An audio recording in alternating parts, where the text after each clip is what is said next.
and just moving to the minutes, hopefully the board had an opportunity to look over the minutes. I just need a motion to approve the minutes. I'll make a motion. And a second. And with no objections, minutes will be approved. Moving on to reports. Before we go to reports, I just want to acknowledge our new member, Jay, who's on the board. Welcome. Welcome.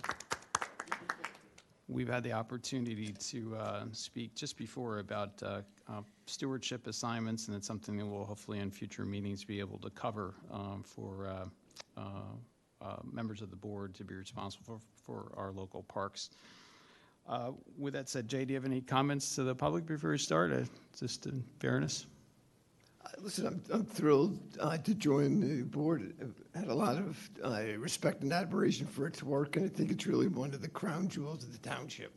So well done, folks. Thanks, Jay.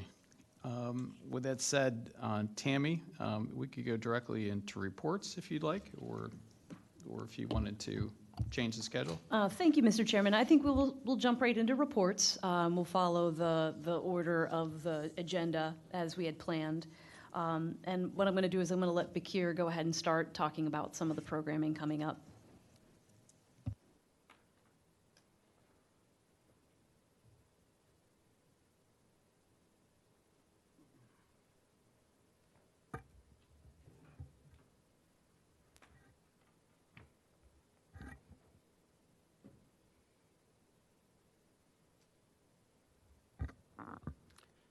Good afternoon, Board. To start off the programming report, I just wanted to talk a little bit about programs that we have going on. Radnor Champions Basketball started on March 17th. So we had 19 participants for this over 2 sessions.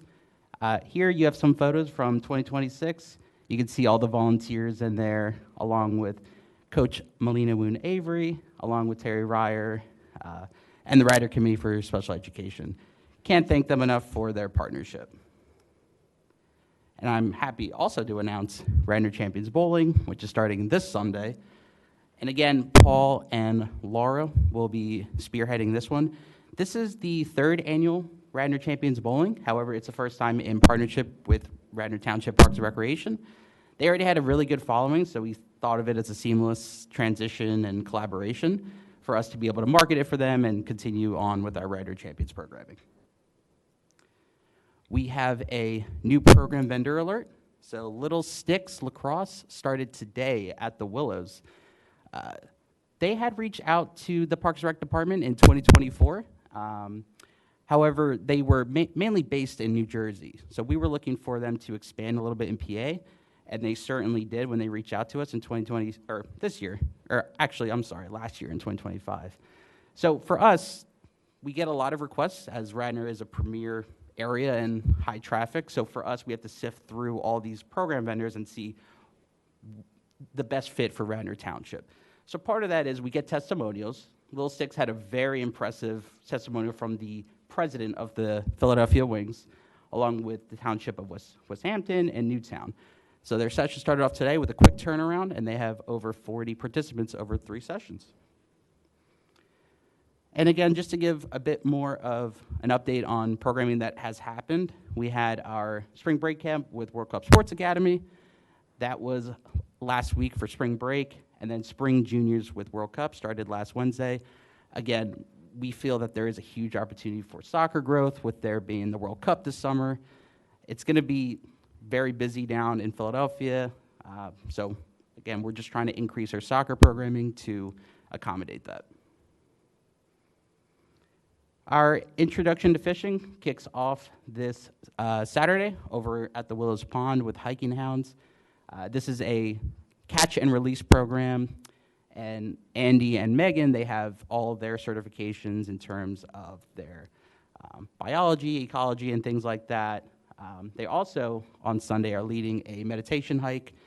Christina Rios will be there to take some pictures and stuff like that, so the 3 weeks that we have for Intro to Fishing is also sold out, along with their fishing camp. Something for next year, we're looking to increase the programming for them. The fishing was super popular this year. And last but not least, I'm excited to announce Child's Play with Howard Childs.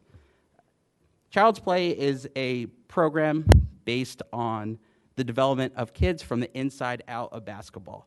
In order to, as Howard said, get to the three-point line like Steph Curry, you must develop the fundamentals. Howard brings in over 13 years of coaching experience, including AAU, Phoenixville Area Positive Alternatives, along with J. Wright Basketball Camp at Villanova University. Again, coaching philosophy, inside out, and we're really excited to partner with Howard on this program. That's the conclusion of the program report. Any questions? I do have a question, technical question. When vendors come in, like six for lacrosse, is there any, obviously there's finances in terms of paying them for that. Is there a relationship that the township makes some revenue from that? How does that work out? Yeah, absolutely. We have a program revenue split that's negotiated with them. At times it's 75-25, 80-20. We charge a non-resident fee to all non-residents, and we keep that full percentage, and that's how that split works. They typically handle all program equipment costs, they pay their staff, and we collect that percentage. Okay. And in return, we market the program for them via our newsletter, social media, website, email blasts, and things like that. That's sort of how that relationship works. And are there competing vendors at times for Oh, some of these? yeah, absolutely. And they're chosen based on the package that's presented to you guys in terms of what revenue is and what they offer? Yeah, we try to, we look at a few things when it comes to programming. It's not just purely based on numbers. It's a combination of revenue along with program satisfaction, program participation. So for us, we're really big on sending out surveys midway for programs and at the end so we can get a full understanding of how a program's doing. We don't just let them do as they please. We have our standards that we set. We require to receive all rosters and all communications sent out to parents. There is definitely a lot of competition, again, in Radnor. That's why it's important for us to do our homework What prior. would the top 5 be for vendors right now providing these services? Soccer? Our biggest vendor is World Cup Sports Academy, Okay. because we've been with them for over 21 years. They do the spring soccer, they do the Survivor Nature Camp, that's 9 weeks, that has over 500 participants. Probably number 2 is Universal Rackets. They just do so many programs for adults, youth, tennis, and pickleball. Right now, this year, Skyhawks is really creeping up with them doing flag football for us. That started on the 31st of March, along with Champions Athletics. If I had to round out the top 5, Soccer Shots. Soccer Shots, we just had participation kicked off for that. We had 12 sessions, 89 participants across all of their programs, across Clem and the Willows. To round out the top 5, it's a great question, Clark. Is there any competing, is there a lacrosse program also for older, or is that more just a team sport? So the way we try to do we don't want to compete with any of our youth organizations. We will communicate with our youth organizations before we do a program, and we'll see how can we complement them. Right. We don't want to step on anyone's toes. We want to add programs that we don't have that are maybe niche that other programs don't have. So that's kind of how our philosophy is when it comes to programming. Yeah. All right, thank you. Any other questions? I have a question. Has the township trademarked Child's Play? And if so, is Commissioner Childs getting a cut of the revenue on that? Yeah. What a great idea. Yeah, I mean, Thrilled to see it. absolutely. Howard Childs is a program partner for us, and we're really excited for that collaboration. And yes, we get a percentage of that, and Howard will as well. So we're really excited about that one.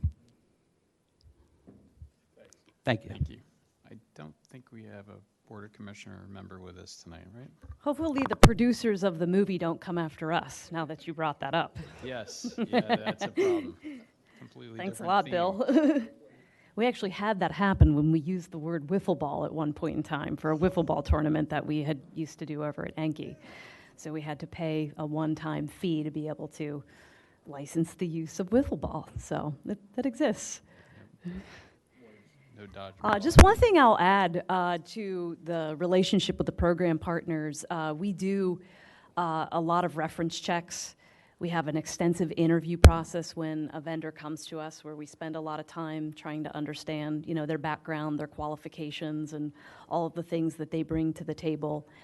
We also have we have to conform to not only we have the State Act 153 laws in terms of background checks and things like that. We also have our annual background checks that we conduct. So we try to maintain a really strong level of service there for our residents, as well as a lot of the vendors have to have insurance and be certified, name the township as an additional insured.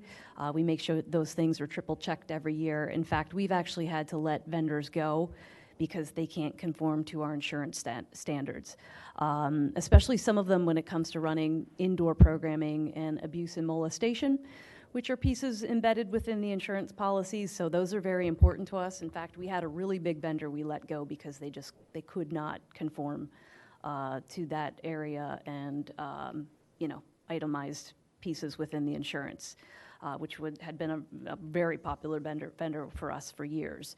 And that ended up turning into a program we now run in-house, which is our annual wizarding camp that goes for 3 weeks over the summer. So we run that now. Tracy In-house. Kroom, our program coordinator, now directs that camp. Is there a camp standard program? Is there like a national standard for your camps? So there's the ACA, which is the American Camp Association, which is indicative more so to running day camps and extended period camps, overnight camps, things of that nature, business-based aspects. So although we are not certified by the ACA, we do attempt to follow their standards. Their standards actually quite onerous, when it comes to running camps. From a standpoint of, again, overnight camps having, certain protocols and procedures and things like that just really don't apply to Radnor Day Camp in this case. But we do take their standards and their training videos and all of their things that they run and operate under, and we try to embody those. So I know it is something we've looked into in the past. Something we'll continue to evaluate, but there's no set guideline of which we have to adhere to. Do we have an internal standard for all these different programs and camps we run in terms of a document that's the policy procedure for camps? We do. So for the summer, we have a handbook that's probably 25 pages long. That documents and outlines all of our procedures for things that range for, storms at camp, fires, emergencies, lockdowns, all those kinds of things. Yeah. So we do have a strong document, and then we have a 3-day training program that we engage with the staff as well. But it's interconnected with all these programs. They basically have the same standards? We have, so in our operation, we have an operational standards guide. So like when Bakir, for instance, would sit down with a new group, like the sticks lacrosse, for instance, that's something that he would step through. So the handbooks for the staff over the summer is a little separate from this. This is a document that guidelines our operations with each of the vendors, so the standards that we're asking them to adhere to. Things like the insurance, things like their appearance and their dress code, things like that. I'd be happy to share a copy of that with the board if you're interested. It is something that I reviewed with the Board of Commissioners when I came into my role back in 2011, 2012, and it was authorized by them. It's just complicated when you deal with outside vendors. They have their own policies and procedures, and it's, do you have an AED on site, or do you have EpiPen, or do you have who's trained and who's not? What's your policy to call for ambulance? So I know you're probably that balance of what we have and what these other vendors do. So. It's a detailed web. I know sometimes vendors have told us that we are the hardest township to work with in the region. I wear that with a badge of honor, because that's who we are. We have a clientele in Radnor that has high expectations. They want a high service delivery, and we have a high standard we try to engage for safety. So we have had folks, like I said, that just cannot work with us because they just can't adhere to the layers that we have of adherence that are required. But we do require, someone to be first aid, CPR, AED certified on site on behalf of all of our programming. And I will say that a lot of the businesses that we're working with, they take it very seriously because that's their business, and the model they're trying to follow. And for a lot of them, it's their livelihood, in terms of income. So, but it's something annually we're constantly looking at. It's not like a one-time thing and done. It's something that we continue on and to evaluate. We realize that their staff often becomes a revolving door of people. The boots on the ground people come and go, so it's a constant check and balance for us that we engage. Oh. Were you going to move into new business or old business? I was going to chat just really quick about some of the events that are going on.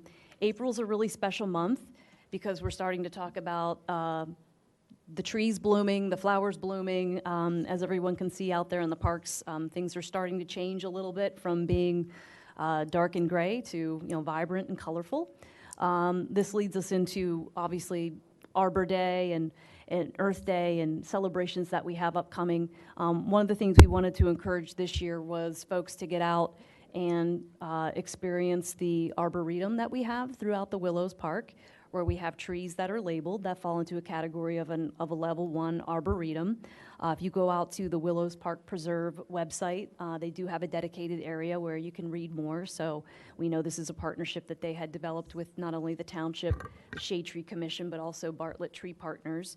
So something, we want to take an opportunity to focus on and recognize. We also have labeled trees that are very historic over at Ithan Valley Park, so I know we highlight that every year as well and want to encourage people to get out and experience those parks. We have our annual Arbor Day tree planting ceremony that'll happen on Friday, April 24th. Although this says location to be determined, our planting location will most likely again be the Willows, where we're continuing to plant the eastern edge of the park that abuts our Jocelyn properties that we own on that side of the township, where we have an area that's been very open, had traditionally been being cut by our Public Works Department, and now we're taking an opportunity to really fill that area in with trees. Last year we planted approximately 100 trees, and I know the Shade Tree Committee in 2 weeks is going to be having their annual tree planting, so they'll be continuing to plant this area as well, where heavy focus has really been. We're also looking at some other sites as well. We've had some plantings going on at Hartford Park, Odorosio Park, over the years, where we're going to continue to add to those, of course, as projects and things like that expand. As you know, the tree concern and tree regard here in Radnor is very high with regards to all the projects. And then some of the other things going on, Darby Creek Valley Association has their annual cleanup at Skunk Hollow this upcoming Saturday. All the parking is, of course, going to access from the Willows due to the Skunk Hollow culvert still being out of commission, which will be out of commission for a while. We'll talk about that a little bit later. I had mentioned the Shade Tree Commission's spring planting. If you go to radnortrees.com, you can take an opportunity to see their webpage and sign up to volunteer on Saturday, April 18th, to participate in their tree planting. Wayne Elementary School has an Earth Day event that they're going to be having on site on Wednesday, April 22nd. It's in the evening. You can visit. We have some website links that we're promoting, and some of our staff are going to be attending and taking part in that event as well. The Township's EAC, Environmental Advisory Committee, is having a native plant giveaway, so you can go out onto the Parks and Recreation website and access some information there, where you can click to go through our online registration system and sign up for a free native plant. And I had mentioned the radnortrees.com. I don't know if folks have visited that website. It's a really great website with a lot of great information that the Shade Tree Commission has been working on. So these were just, I think, some of the flyers to go along with those events that are happening and coming up. So we're really excited about a lot of things that are going on. And we'll probably take an opportunity as we get further through the month, engage some of the other upcoming nature-based events that we have happening. Youth Trout Derby, I know I mentioned last month, I think registration was opening. Registration, of course, is sold out for this event now. I think it probably sold out in a matter of hours, as it typically does. Very popular event, but we are still taking a wait list. And then, of course, we have the 12th annual Wheels of Wayne event that'll happen coming up on Sunday, April 26th. So if any of the board members are interested in participating as pulled pork or pizza judges or vehicle judges, we'd love to have you. It's a wonderful day in downtown Wayne. Fingers crossed for good weather. Thousands of people come out, and it's really a great event for everyone, and including families with lots of children's activities as well. Our Great American Backyard Campout, for its 12th year as well, is going to be happening on Saturday, May 30th. Registration is open. Great night to camp out under the stars at the Willows Park and engage in a number of different activities that are going on throughout the night. The Delaware Valley Astronomers Association will be there for star viewing. We have our hiking hound partners and Radnor Conservancy partners that will be there doing trail hikes and all kinds of activities for folks to engage in. And then I think lastly, just wanted to highlight, we do have a bus trip going to Wicked this Saturday. We have 2 seats left if anyone is interested, looking to fill it. Our department program coordinator, Natalie Misosha, will be running the trip, and hopefully a nice and weather positive day in New York City. Broadway shows are something we have actually run continually over the years with some gaps here and there. We've gone to see The Lion King in the past, Is there the an Radio age- City age group- Rockettes. Age group for the age It's a limit? day trip. Age limit though for There's really not an age limit. unattended like teenagers can go on this? They should be accompanied by an adult. Under 18? Yeah, we need to have somebody 18 and over Under 18. to be with them. How much were the tickets? Bakir will take a look at that. I don't remember off the top of my head. And question of the And Trout we- Derby, is that only for Radnor residents or is it open from the beginning?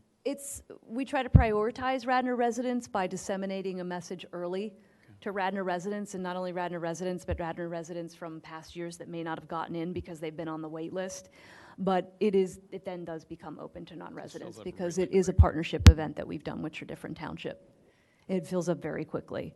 In fact, as we move forward, we're going to be looking to try and add an additional trout derby during the year, A different date? possibly, just to be able to make the accommodation. Yeah, and it's $210 for the trip. And if anybody's interested, we'd definitely love to hear from them and can engage them in that discussion. And then I think these are some of the things from some of the slides from before. So I believe that right now that concludes our report on programming and community events. And I can talk about park projects as we move further through the agenda.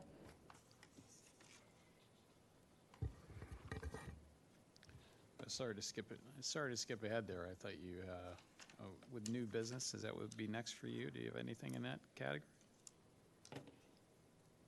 I do not unless any of the board members do. Ian, you can pull the screen down.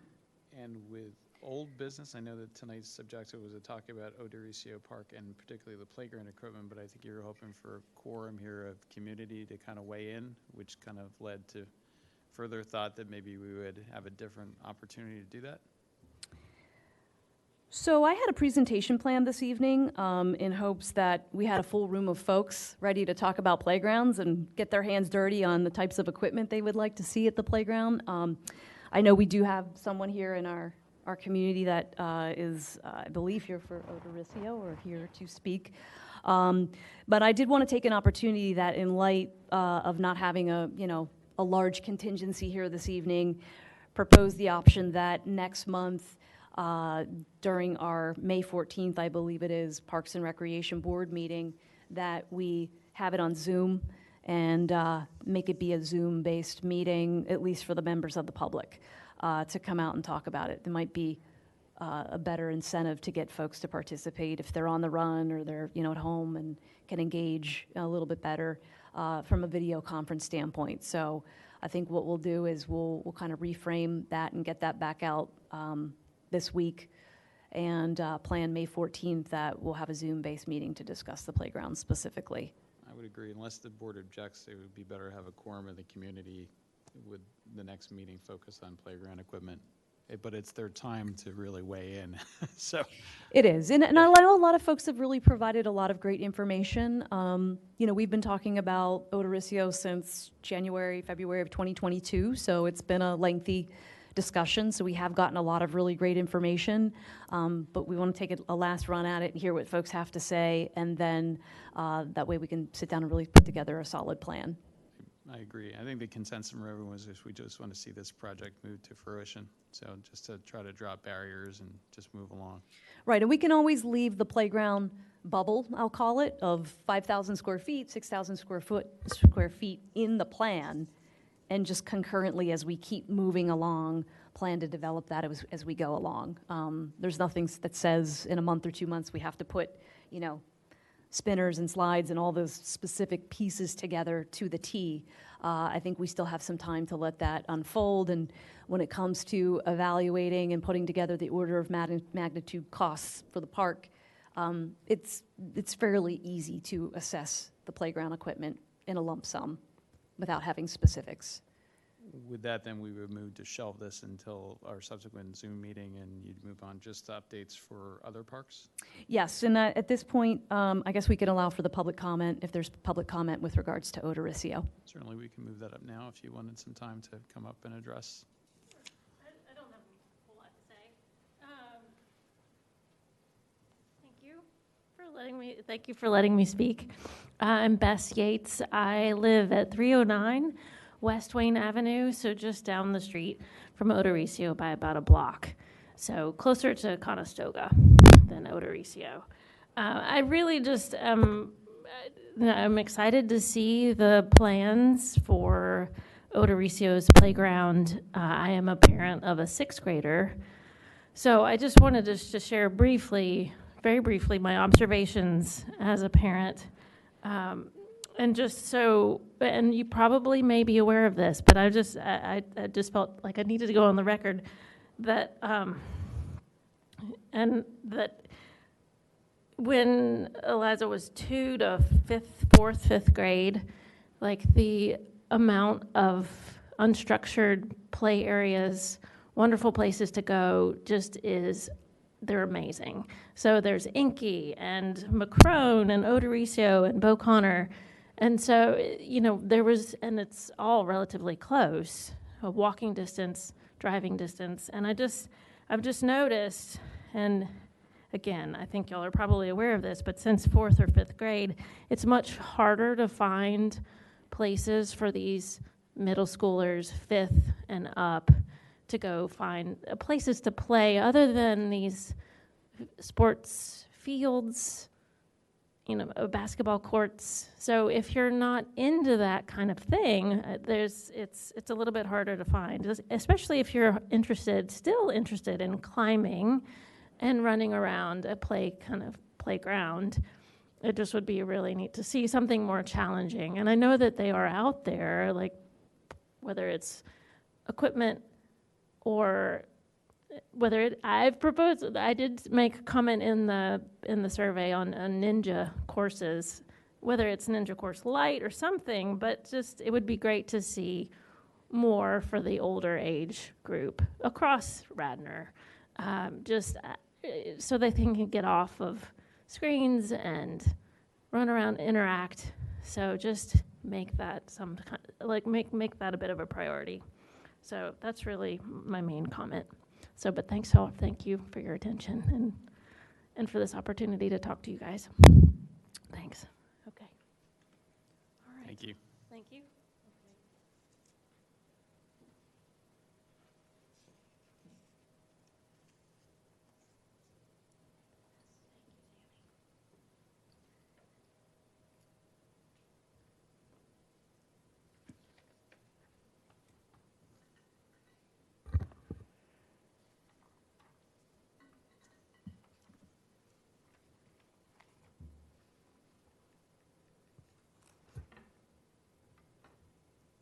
You ready? I was going to move forward into Fenimore Woods, if we're ready. I also want to thank you, Beth, for coming out tonight and making some suggestions about the playground. Really appreciate it. So I wanted to give an update on how progress is going at Fenimore Woods. So just wanted to get things moved around here. As you know, the stable construction is well underway, as well as if anybody has been by recently to take a look at the pavilion. So I wanted to give an update and just kind of chime in a little bit about Fenimore. Really excited to see the project coming together. As you know, we spent many years discussing the improvements at Fenimore and finally getting to see the blue tarp off, even though I know you see some of it in the pictures. But if you drive out there today, it is completely off, which is great news. So I just wanted to kind of pick up where we last left off with progress last month in March and just show and highlight some of the work in the progress. As you can see here, a lot of the Tyvek covering is up, which goes under the siding. You can see the sheathing on the roof that had been installed. And then just a lot of the areas of the flashing at the cupolas coming together, which you could see there at the top of the structure, as well as some of the Tyveks coming together there on the south wall. And then we saw progress occurring as well on the siding. So seeing the siding go up is really now starting to make it look like a real structure and give it some life. So that has continued. Here in this image, not only do you see the continued work on the siding going into place, but you're also taking a look at the shingles, which are now on the roof. So with the weather improvements, getting above 40 degrees for consistent periods of time over the last month, this has allowed our contractor to make considerable movement through that. You can also see here some of the bottom areas where the guttering system is starting to be applied. So seeing a lot of progress happening. So here's a little bit of a further look at the building from the south. You can see the siding coming together. The faux barn door, as you see, is open there, giving it a real stable look and starting to truly embody the image that we put together originally. This is showing you not only the gutter installations, but relocation of the electric meter. So for those of you who are not aware, this had a prime contractor working on the building that was doing a lot of the roof work and the interior structure work, the masonry. We also have an electrician that is an additional prime contractor working on this project, as well as a plumbing prime that's handling, of course, a lot of the interior plumbing work that has been happening, as well as the septic systems that are going to be dropped in the ground. So this picture here shows you some additional areas of the shingles to the east, as well as the faux infill for the windows that are coming together, along with some of the trim going in around the windows and the caulking. So those are really starting to bring things to life. We also, here you see the barn door again from the side, a side view, more of the shingles pictures, and then some of the interior tiling. So what you're looking at here is the bathroom. So if you walk up to the structure, essentially you're going to end up going to the right and you'll go into the bathrooms. There'll be two of them that'll be unisex-based bathrooms that'll both have the faux barn doors. So right now the tiling is being finished, the flooring is being worked on, so we're seeing that progress continuing to come forward and to make progress. And there'll be a lot of considerable site work taking place as well. So right now there's a driveway that leads up to the entrance building. That's all going to be completely ripped out, and it'll be a single path walkway, 60-inch pathway walkway that'll come out of the building, basically from the barn door into the bathroom doors. And folks will no longer be able to drive up to the structure, which is definitely a safety issue. You don't know how many times I'll show up to the park and there's people parked back there and kind of hanging out back there. I know it's a bit of an attractive nuisance, so hopefully that will be deterred. And then the parking lot, of course, is going to get reconfigured as such to no longer allow that access and area to be driven to. Septic tanks are going to go into the ground, which will, obviously supply the sanitary portion. And then, of course, the parking lots, we're working on the final design for those and the walking paths that will take you down to the pavilion and then continue on to the lower parking lot where that area will become reconfigured as well. It's going to stay a stone lot at the lower parking lot, but there will be some handicap access. There'll be 2 spots that'll be located down there, and then the pathway for accessibility that will take you to the playground. So those are all on the horizon. probably wondering, when's it going to be finished? Probably still looking towards early to midsummer. There's a considerable amount of work that needs to be done. There's a lot of interior work still happening inside the building, as well as I had mentioned the parking lots and the site work. There's a lot of things that still remain before we can open the site back up and have it become operational. I was going to skip ahead just to talk about the pavilion. If you haven't been over to the site, it's changed considerably now that the footers have been poured for the eight posts that basically go along with the steel structure. The exterior that you're seeing there is what you will see as far as the coloring goes. It is a brown color. And these are each of the footings that are installed in the ground, as well as the framework. So in the last week and a half, a lot of work in progress has been made. And here's just a picture showing some of the sheathing that has gone up. So the work progresses. Should be done within the next couple of months. Obviously not going to be quite ready for the picnic season. So we're continuing to divert, a lot of our pavilion-based usage over to Clemmer-Crone Park at the pavilion we have over there and some of the other picnic areas. But confident, once this gets open and up and running, it's going to be one of the hottest spots in Radnor. So What's we're really the excited. Surface going to be underneath? Is it cement underneath? Concrete. Okay. Yeah, it'll go in after all the framework and everything is And finished. No lighting. There will be Power. electric at the site for anyone who needs electric access to go with their event, which is great, something we did not have there prior. So that conduit will be ran from the stable, and as part of the parking lot and site work being done, that will be installed. There'll actually be 2 lines for conduit, one that will supply the electric to the pavilion, as well as a line for surveillance, because I would like to see cameras added to this as well, just so No that we light. can. No security lighting. No security lighting at the pavilion, but there will be security lighting at the stable, At the stable. on the western side of the stable building. And no nighttime events here?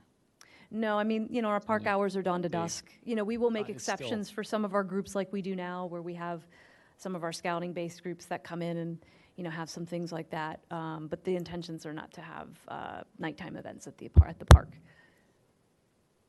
Tammy, follow up to an issue we haven't talked about in a while, probably no one going to ask. In terms of funding, are we going to be able to fund the part of the park that is not being done by the township with the funds that were available the last time we spoke, meaning the grant money? Or do we have to, was there additional funds that need to be secured to finish the stable beyond what was remaining on the grant the last time we talked? The bond money, I think you mean? Sorry, correct. bond, Yeah, not so grant. so this project obviously was funded through general obligation bond that was from 2016, included a number of different parks. We had many iterations of this project that cost money, that cost more money, and we were going along, I know, and we were concerned about the budget. Right now, we're in very good standing. We have been able to obtain a $200,000 settlement agreement to fund a portion of the project, which has helped defray some of the losses we might have been anticipating, or deficits we were anticipating.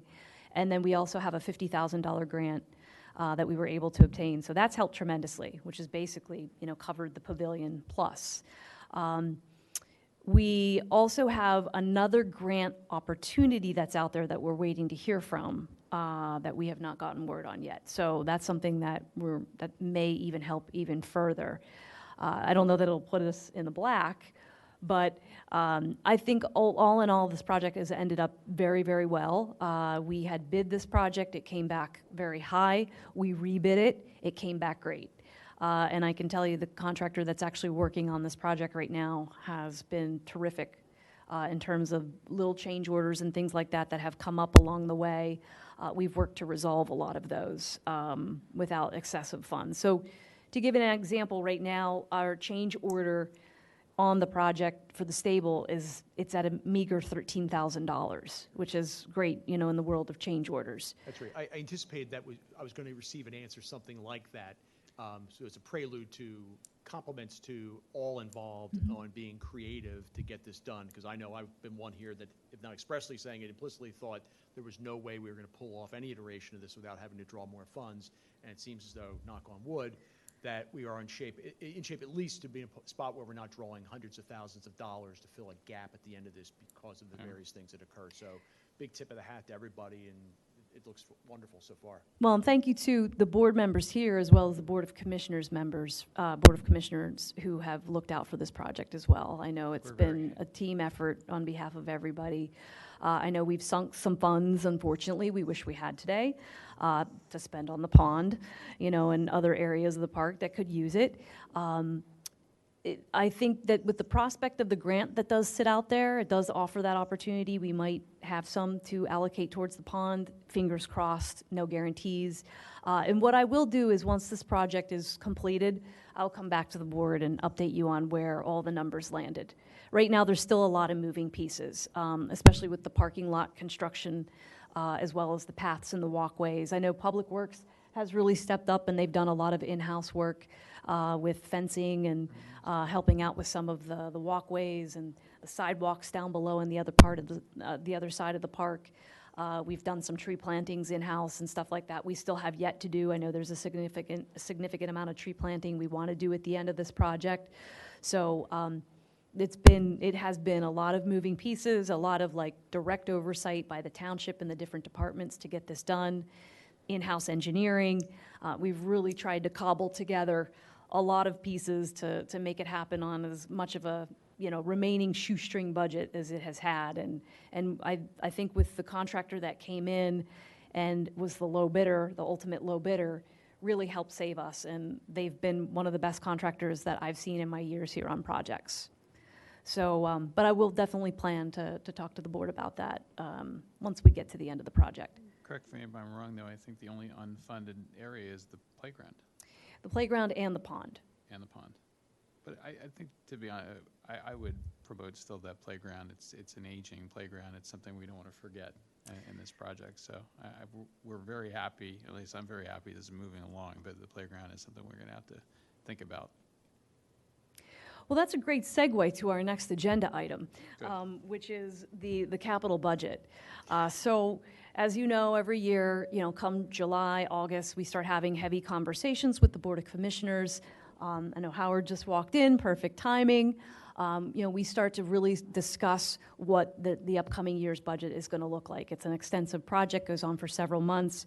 I know every year we all sit here with frustrations and wanting more and more money to fund parks. We have an extensive capital plan that's really been sitting on the shelf with some dust on it for several years. The general obligation bond that I had referenced in 2016 was able to generate a whole lot of funding for a whole lot of parks. We were able to work through the improvements at Clemmer-Crone, at Enki, at Warren Philippone, at Beauconnor. So there were a significant amount of things that were able to be accomplished. So now, here we are again, about to go through that process. And what I would like to do is, in the next couple months, give the Parks and Recreation Board a copy of that plan. That way you all have an opportunity now, especially since we have new members, a lot of new members on our board, who kind of haven't gone through this, review of the capital plan, and have kind of been with us through the years that we've gone through it, and we've prioritized and we've talked about projects, and then we come upon, years where we just don't have funding. So I want to re-engage that conversation. If we're having a conversation about the playground in May, I think that will be a great meeting for June that we can use to make it a focus meeting in terms of reviewing the existing capital projects that sit out there, like the Fenimore playground, the pond. We also have playgrounds that are severely aging at Beauconnor and Cowan Park that are actually older than Fenimore. We have a significant amount of work that is needed across the park system, so it'll be nice to really dig into that and get our hands dirty and start to maybe prioritize some of those projects. Odoriceo, of course, we know is going to be number one on the list. That way, when those conversations really start to get going with the Board of Commissioners, this board, the Parks Board, is engaged and are able to, now through your steward assignments that, we just walked through, really start to get a solid look of the things and the conditions that exist out there so that we can have those conversations. Is Cowan number 2 in terms of need, other than Fenimore In terms of playground, replacement? Yeah. I would say that Beau Connor and Beau Cowan and North Wayne, and then Fenimore, in terms of age, that's how they would rank. Cowan is in really bad shape, age-wise. I think it's approaching 30 years. Beau Connor's approaching 30 years. And then, as we know, Odorrcio, of course, is in that 28 to 30-year aging bucket as well. And, I really, my hats are off to some of the vendors that we work with in being able to come up with pieces of equipment and things like that. We have things break all the time on our playgrounds. We have things break on our new playgrounds, both at Enki and Clemmer-Crone. I will say that. I know it sounds cliche, but they don't make them like they used to. It really applies because, believe it or not, we have just as many equipment breakdowns on the new playgrounds as we have on the old ones that are approaching 30 years old. The lifespan of these new playgrounds are 25 years?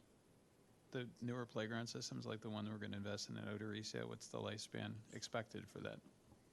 20 years? 25, 35 years. And for the Hey, Tommy. Quick question, and maybe I'm behind the times. But it was mentioned about the pond and then playground of, I guess, Odorrcio.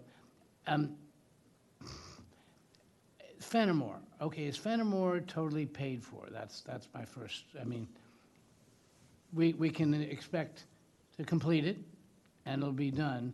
And the only thing that still has to be done under is the pond? Is that the only thing at Fenimore or not? And the playground replacement ultimately. Okay, I was not, have we discussed the playground at Fenimore? We discussed it as part of the comprehensive park project when we initially set out to doing so in 2016. And I know we discussed it along the way, but as the funds over time had, contracted quite a bit, the playground became less of a priority. We engaged a community. I had a full contingency of folks that came out voicing their wants, wishes, and desires for that plan. And the things that rose to the top, of course, were the stable and the pavilion replacements. Right. As a process, I gather we want to discuss in May Odorrcio, or where do we go from here? I'm sorry. Well, Odorrcio is a priority because this board, and I, would have put this in my presentation talking about the playground.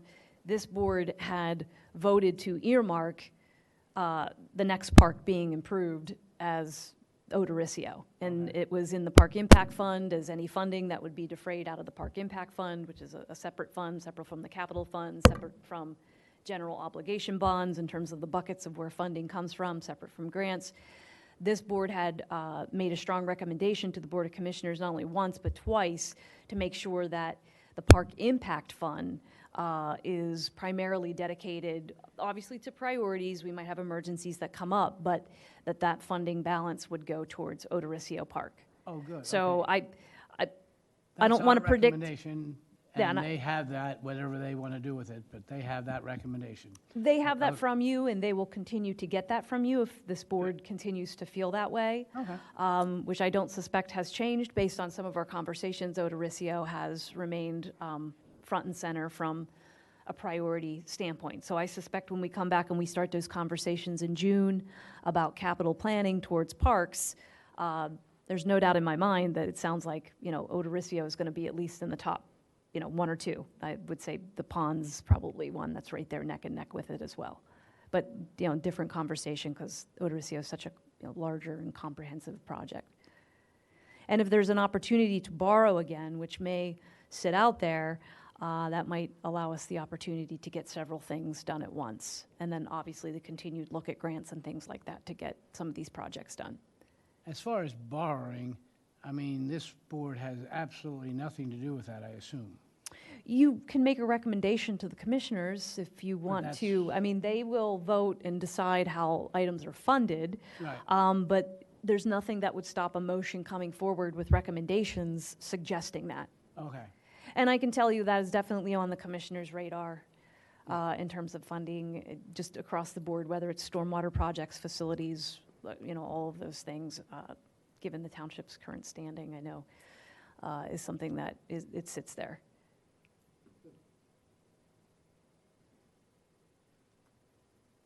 So next, I just wanted to talk, next on our agenda is trail projects, and I actually have an update there. So I was going to chat about this just quickly. One of the projects that I had brought to the board in December of 2023, which was quite a while ago, was the notion of emergency trail markers along the Skunk Hollow trails at the Willows through the Skunk Hollow Woods. And this was a project that really had been facilitated by our emergency responders through our police department and our fire company in wanting to ensure that when and if there are issues and emergency circumstances that happen out on the trails, as they have, that haven't involved dogs, but have been, that could involve dogs, of course, but have involved other types of injuries and things of that matter, that there is not only this ability to be able to respond more quickly, but the ability for folks who are navigating the trails to have a better sense of where they are when they're on the trails. When you get out there, sometimes it can be disoriented. You're not always sure where you're headed, and cell service can kind of come in and out a little bit. So this presented an opportunity for us to inject a project into the process of a safety initiative that we decided would include some type of a visible colored system of markers that could be placed at intervals along the trails throughout the park and throughout the trails to basically have emergency checkpoints that would allow a QR code so folks could basically, provided cell phone usage or even ahead of time, they could log onto their phone, go to the township website, and they could essentially get a digital map of all of the trails that we had put together in a color-coded method that includes an orange trail, a blue trail, a green trail, and then a small red area that kind of shows, that I could show you in a little bit, that goes to paper mill.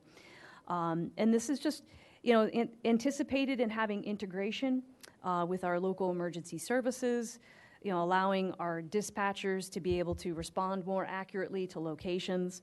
It hasn't been integrated yet, but it is in progress, and obviously trying to just reduce the response time to be able to get out and, successfully get to folks if there is an issue or a situation that comes up.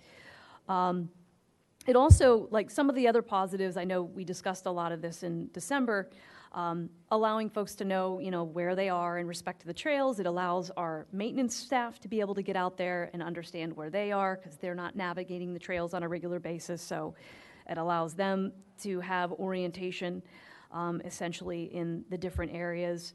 And just overall, giving some organization to the site, and creating these, visible markers. So what you're looking at on the screen is, in fact, one that has been installed at this point on the Orange Trail on what is basically the eastern side of the park in Skunk Hollow, not in Sawmill, but this batch of them are actually on the Skunk Hollow side that you're looking at. So what you're envisioning there is what is physically there. It's a picture that came from one that was installed. We had a scout who worked on this that helped us install the markers. So he was earning his Eagle Scout. He helped us install the orange markers to be able to get his Eagle Scout along with some other projects that he was doing. And then also this project was developed by Dave Kelly, who is our GS coordinator with the township, who really has been commanding our GIS mapping system from a variety of different standpoints and projects throughout the township. So I really want to say kudos to him for plotting this all out. I think when we presented the plan in December of 2023, we had 100 markers, and we've been able to whittle this down to a very small amount. I think it's around 40, 45 markers at this point. And I just want to point out, like, some of this is going to be a little bit of trial and error. You know, we recognize that once all the markers go in the ground, they might not be in the perfect locations. So we tried to, you know, do sort of more of a less permanent placement. So the marker that you're looking at is really it's a plastic chloroplast-based item. It's not metal, and it's driven into the ground.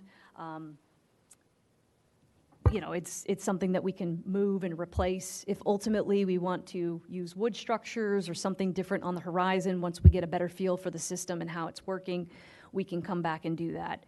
But this really was a project that came at the urgency of our first responders.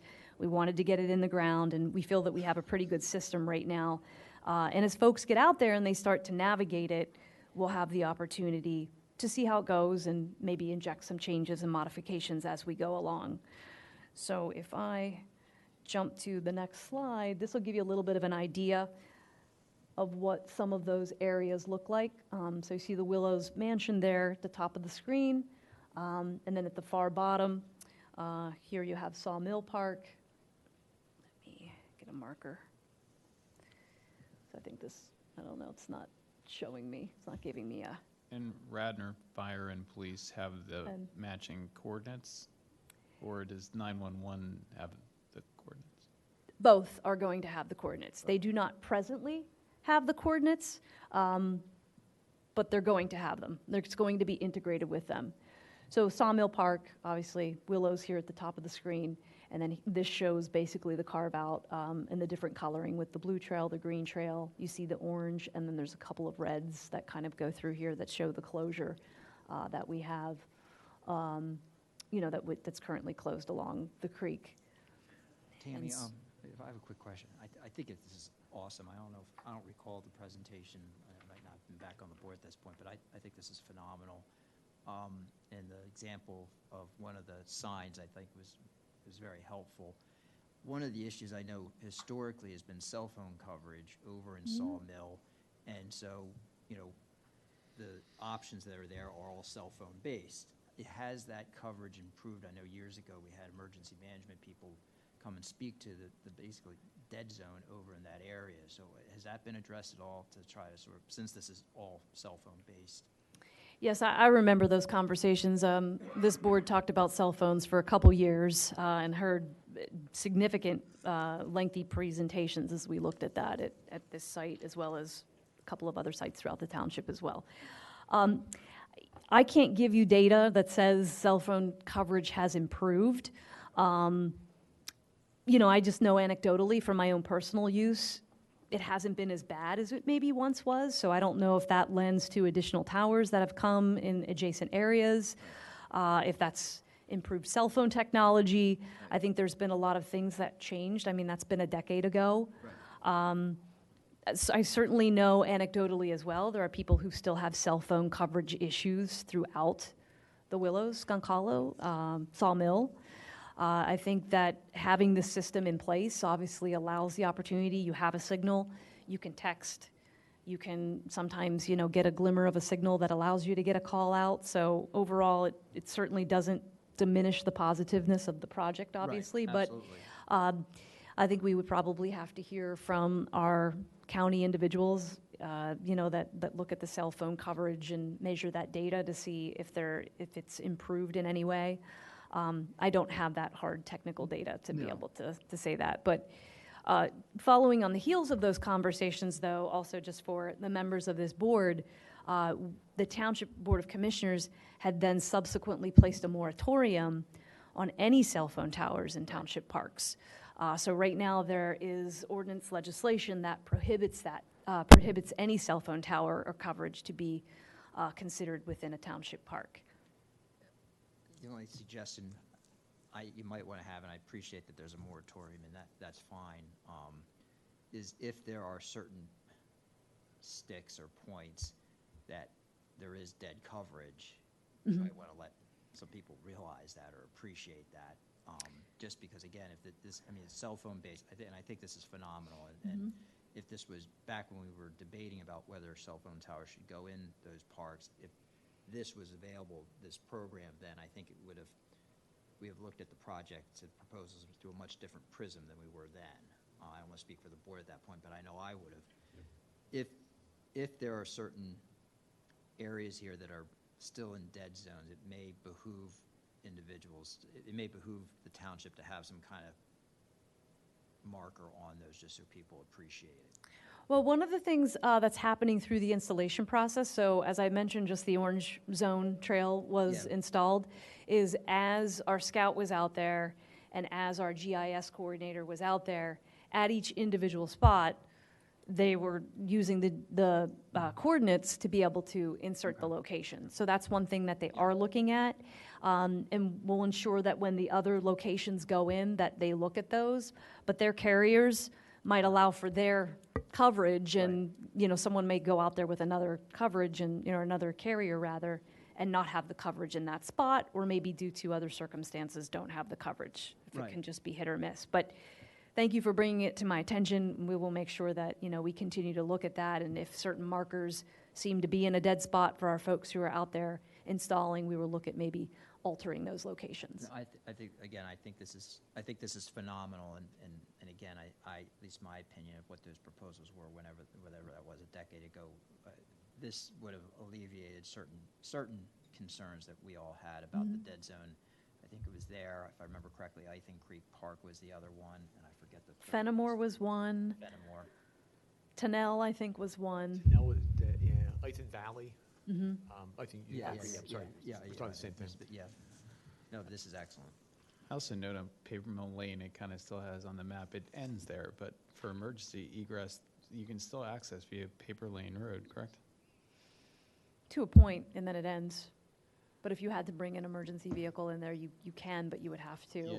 Yeah, it shouldn't be not used for emergency access. I just find that, the map kind of suggests you can't drive down there, but it just, if there was a problem, like an injury that there was in that area, you should be able to get in there with EMS crews to help someone, so. And our emergency first responders teams are looking at this to know where those access points are. I know that Radnor Fire Company has an ATV as well, that I'm not sure what method they use to bring it on site when they need it somewhere, but I know that they do have one that they can utilize in this area. Yeah, the most troublesome areas are where that Paper Mill Road leads to. That's where it's harder to get to, so. Yes. Thanks, Amy. I think it's a phenomenal idea also, and it does offer part of a solution about things we talked about 10 years ago. Is a great way to identify, somebody rolls an ankle or something worse should happen. It's much easier to locate them, and hopefully the cell phone service is the second part of that, and we're in a spot 10 years later we were trying to get to, which would be great. And I don't mean that in a snarky way. I think it's a great thing, because that's always been a concern of ours. Something happens down there and you're by yourself, or you have somebody, you need assistance. It's tough.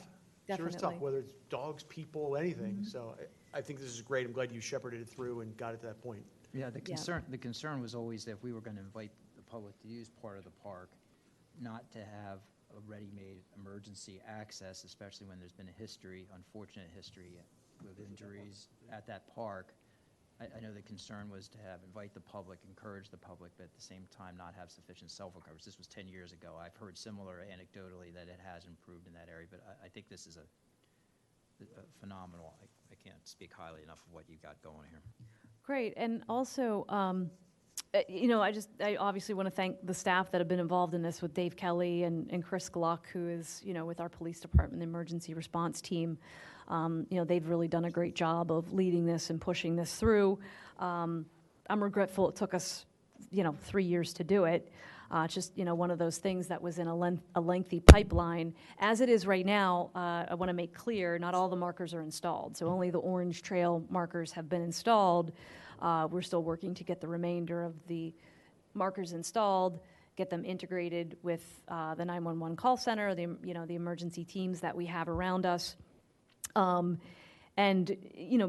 make some tweaks, of course, to the mapping system and everything that we have on the website. So this QR code that is listed, allocated on every single marker, will go right to the township website, Takes it on that. so that folks can go out there and they can actually, take a look at a summary of the project, and then they can also, I think, I'm not sure what this is, but Get the Edge app too.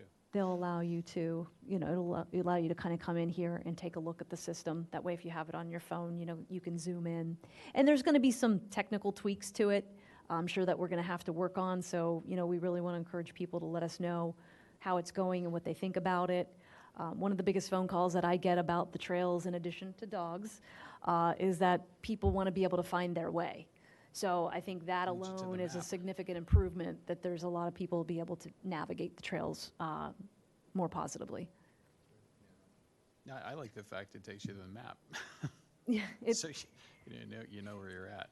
and there are some additional mapping initiatives we're working on with Dave. I know he's being pulled in a lot of different directions, identifying trees and mapping trees and storm sewer systems and all kinds of, fun stuff in the GIS system.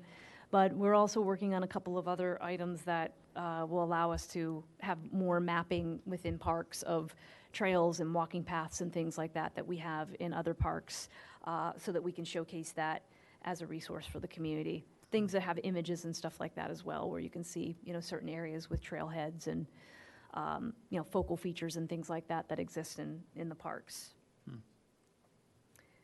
So I'll just segue really quick, since we are talking about Skunk Hollow, just to give a quick update about the culvert and the bridge. So the culvert replacement, bridge replacement is going to be a long process. We are planning to update the Board of Commissioners at the April 27th meeting, where we have more information, hopefully by that time, from DEP. We're trying to expedite the permitting process to get the work done through DEP. So once we get feedback from them, because the process takes a little bit of a different pathway.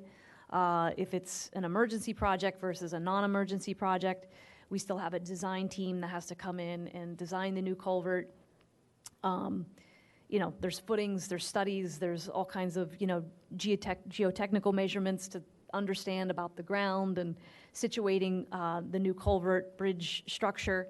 In the meantime, I know Steve Norsini's been working tirelessly on this, trying to come up with maybe a alternate structure that can be placed over the creek that's safe, at least to get our public works staff in and out. Probably will not be something that will open to the public until the bridge is ultimately replaced, the culvert's ultimately replaced, but will be a possible temporary structure. I know last month I had shown you an access way through the willows that we're looking at as an alternate way in. We're still evaluating that as a possibility and evaluating costs of everything and what our options might be. So I anticipate the next time we'll talk about it in more detail will be at the April 27th Board of Commissioners meeting.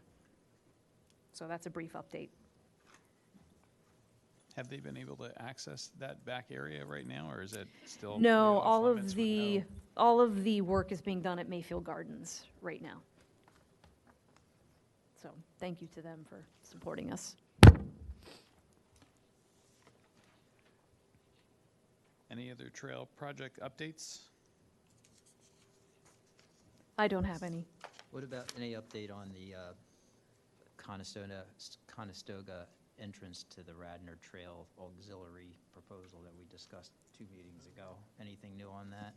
Like, besides, I'm imagining you and Steve Norsini working tirelessly on it. It has comprised a lot of my meetings in the last few weeks, I will Yes. say that.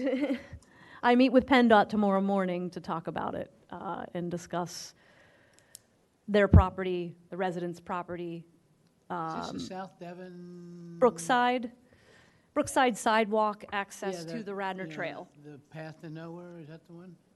Well, Path to Nowhere is the TAP trail I'm that sorry. Andy is the steward of now. I'm sorry, I got the, as you know, I don't get out often. That's okay. What, I see that's on the agenda. Is the TAP Trail dying a slow death?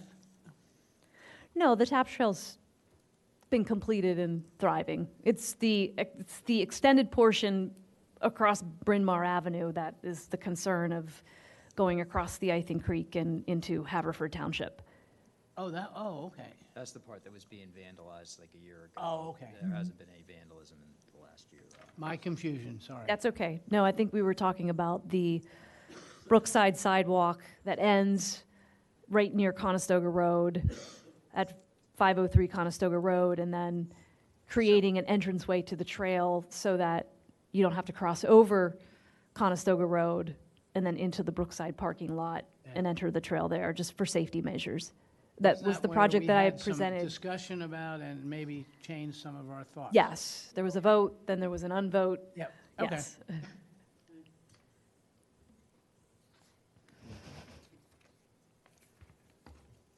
I would have an interest actually in walking that tap trail to the bottom and to Haverford. I know you can, I've walked it before.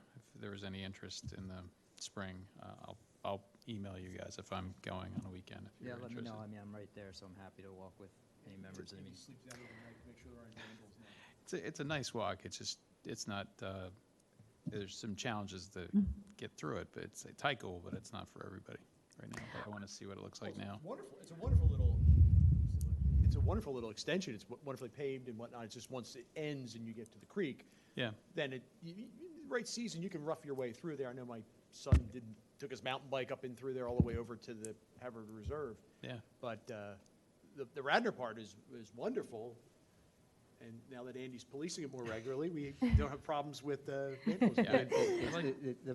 It's a nice trail. Is the unfortunate thing is it is so much more potential, and while the vandalism has stopped in the last 9 months or so, if it's one way to fight vandalism is to have more use. For One way good to have more use is to have it go down into Haverford to increase. I mean, that's one. I think that we haven't seen anything like that at the Radnor Trail that happened a year ago. Maybe we can get a date with a walkthrough with interested people, just to keep the conversation going. Yeah, I mean, If happy if to- I may make a suggestion, so two things. First of all, there is another resident that's interested in getting involved that has reached out to me, that was just curious if there were any plans to get a bridge over the creek.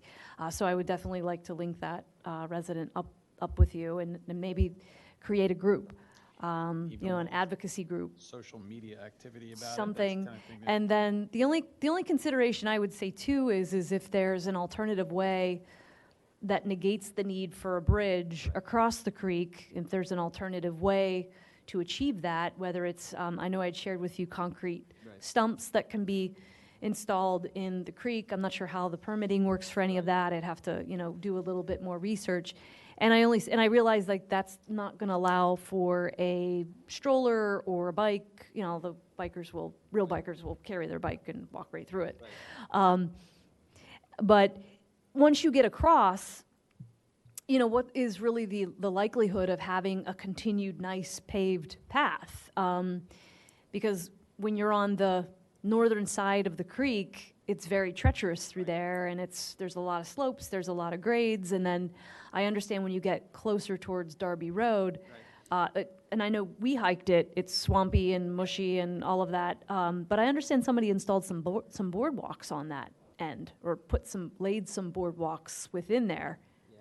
I'm not sure what that is, but maybe it doesn't have to be a perfectly ADA accessible bridge.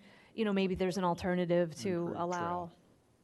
Just basically an improved trail, some basic. Right. I mean, they already have the easement there, the Haverford Reserve down on Darby Road. And I know my homeowners association, Cornerstone, obviously is very interested in this issue as well. So, I'm happy to keep it on the front burner for anybody who's interested. But yeah, we appreciate all the updates and everything, Tammy. Thank you. Thank you. Any other updates, Tammy? None at this time, no, not unless there's any questions on behalf of the board.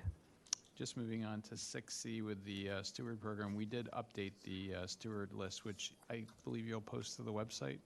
Is that something public? Typically, we don't, Okay. since it's more of an internal program. Okay. And, just kind of designed for the board members to, as you're out in the spaces, provide information. Like if you see something, quickly, don't hesitate to send me an email really quick, really fast. That way we can get our Public Works Department or if it's something operational we can address right away. And then Jay, you're picking up what ones now, just for the, I have North Wayne, I have Fenimore Park, and I have Cowan. And then I also say I'd steward Radnor Memorial. okay. Were there any updates from board members about their parks? Anything that we need to bring up tonight? You had Fenimore, I thought maybe I had Fenimore, but I could be wrong. Tam, you may have the updated. I have, Sharifa has Fenimore on the list. So if you want, I can read through them.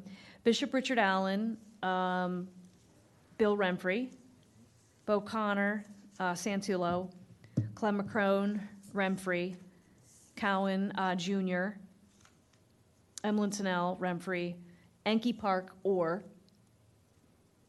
Fenimore, Bell, Friends of Radnor Trails Park, Santillo, Harford Park, Orr, Ithan Valley, Santillo, Ditmar Park, Orr, Capelli Driving Range, Orr, North Wayne Park, Junior, Odorosio Park, Bell, Petrie Park, Renfrey. Sulpizio Gym, I don't think we had anybody assigned. It would be great to have somebody involved in that. I'll take it. Okay. Lots to talk about there. Memorial Park, Junior, Radnor Nature Park, Bell, the skate park, Orr, Tap Trail, Santillo, Trail, Santillo, Sawmill Park. I'm not sure what that name is. Buy it.